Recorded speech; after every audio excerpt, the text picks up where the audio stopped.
contact mo kayo ni Makoy? Okay naman, kuya. Walang kailangan. Feeling ko, kuya, nung time na yun, wala naman.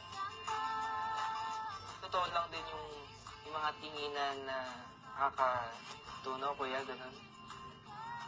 Kung sabi ko, Ano yun, Makoy?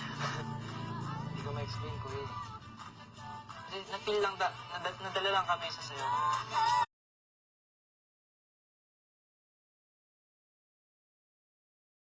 Gumaganda ang paligid kung bawat tao ay puno ng pag-ibig. Napapawi ang bighati, masilayan lang ang iyong ngiti. Okay, gandang isipin ang isang mundong puno ng pag-ibig.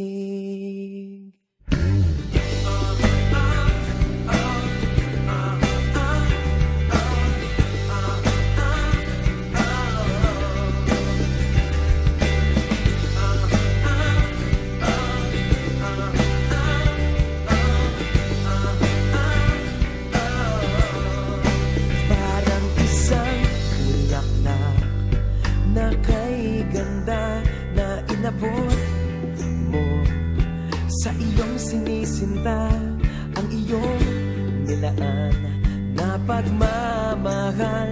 Ang dulot nito ay tunay na ligaya. Pag